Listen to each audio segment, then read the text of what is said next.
สบายดีมาพบกับรายการแนะนำหนังใหม่อีกเช่นเคยซึ่งส่งต้น18หากลางเดือนจะมีหนังอย่างเนที่ผมจะเข้าสายเข้ามาส้มกันดีกว่าหนังใดจะดึกจะทานเบิ่งก่อนจกเงินไปห้องหนังกันดีกว่า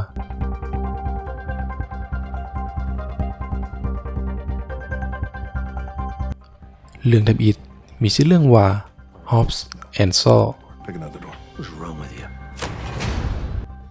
Hobbs and Shaw เป็นหนังที่แยกตัวย่อยออกมาจากหนังชื่อดัง Fast and Furious โดยการแยกเนื้อเรื่องออกมาและเพิ่มตัวละครใหม่และได้ผู้กำกับจาก Deadpool 2 อย่างเดวิด เลดจ์มาร่วมกับน้ำอีกทำห้องเลยว่าตลกอย่างแน่นอน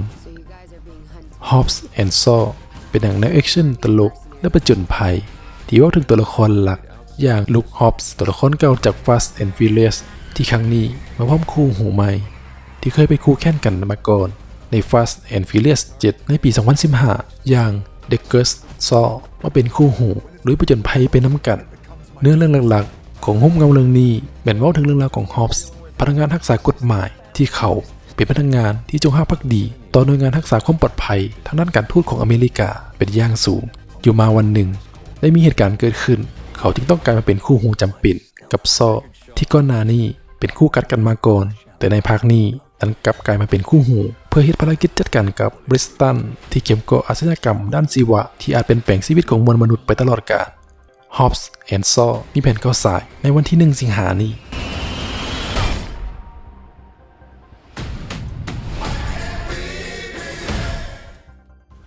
มาต่อกันเรื่องที่ 2 ชื่อเรื่องว่า Dollar and the Lost City of Gold Dollar and the Lost City of Gold เป็นหนังแนวแฟนตาซีผจญภัยในเว้าถึงเรื่องราวของดอลลาร์สาวน้อยนักผจญภัย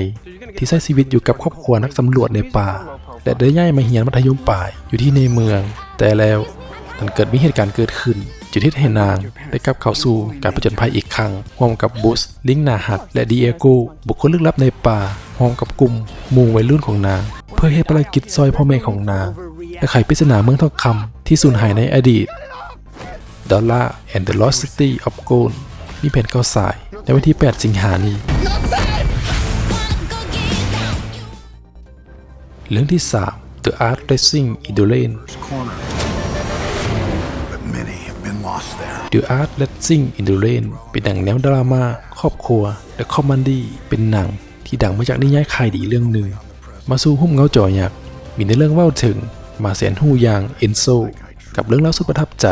ของมิตรภาพระหว่างสัตว์เลี้ยงและเจ้าของแดนนี่สวิฟต์นักแข่งรถฟอร์มูล่าวัน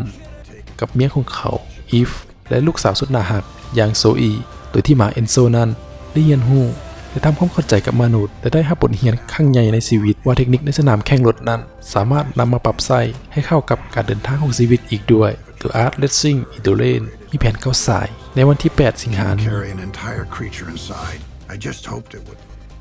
เรื่องที่ 4 มีชื่อเรื่องว่า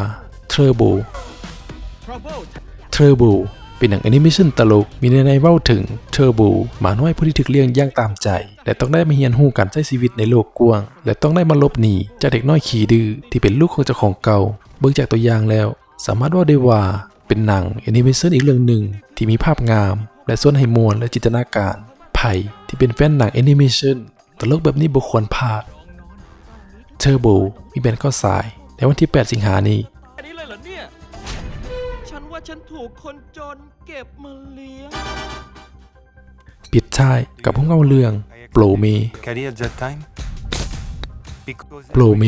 เป็นพวกเงาแนวชีวิตคอมเมดี้เป็นหนังจากประเทศไทยเพื่อนบ้านของเฮาในเรื่องเล่าถึงเรื่องราวของเมย์และครอบครัวของนางที่ฝึกปั้นและอยู่เบื้องหลังจุดเริ่มต้นเล่นกีฬากอล์ฟของนางตลอดมาโดยที่ครอบครัวนางได้ซัพพอร์ตและฝึกฝนอย่างหนักทั้งเรื่องการลินและบททดสอบความยากลำบากในการใช้ชีวิตช่วงเวลาบาดเจ็บและการตกลงจุดต่ำสุดของชีวิตจนเป็นเหตุให้เมย์ต้องสู้และก้าวผ่านความลำบากให้ได้หนังมีแผนเข้าสายในวันที่ 15 สิงหาคมนี้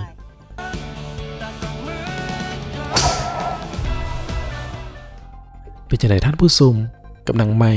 ที่เข้ามาช่วงเดือน 8 นี้หวังว่าคงจะมีหนังจากเรื่องที่ถึกใจทานแต่ยังบ่ถึกใจเก็บติดตามว่าส่งท้ายเดือนจะมีหนังอย่างแน่ที่เข้ามาอีกเช่นเคยทางช่องของพวกเราจะรวบรวมมาฝากกันอย่างแน่นอนกดติดตามไว้ได้เลยไว้เจอกันใหม่คลิปหน้าสำหรับมื้อนี้สบายดี อย่าลืมกดไลค์กดแชร์กด Subscribe เพื่อเป็นกำลังใจและติดตามคลิปใหม่ๆจากพวกเราด้วย